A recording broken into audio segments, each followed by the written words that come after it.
Grit, you need it when the chips are down, and it all comes from the mind.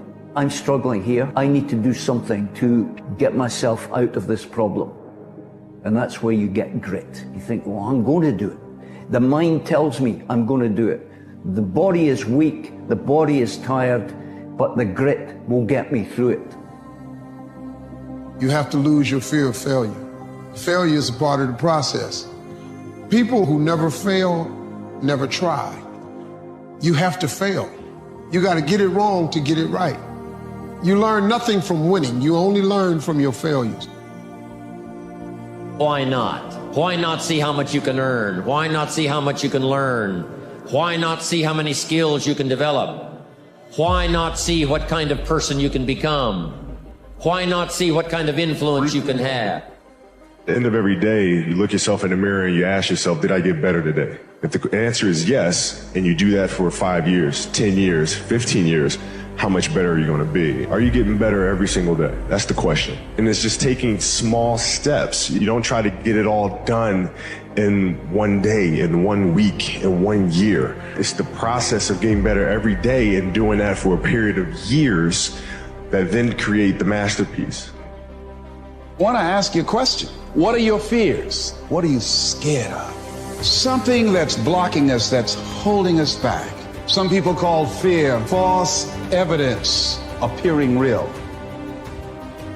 Suffering is a part of life. It is something that you cannot avoid, and the more you try to avoid it, the more you prolong its impact on your life. We suffer more in imagination than in reality.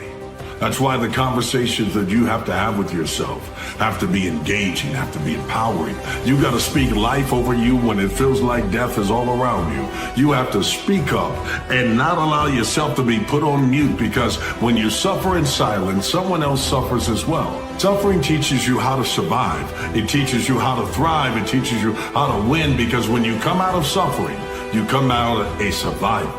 And what survivors have is a game plan in life of how to make it and how to sustain. And when others find the road is clear, it's because you cleared the road for them. That's the challenge of understanding that suffering doesn't last always. But you can always outlast the suffering. You will face pain on this way. Accept the pain. Smile at the pain. Embrace the pain. Zbogom. Pain is the gatekeeper of destiny. Pain is there to ask you one simple question. Do you really want to achieve your goals, or are you just a talker?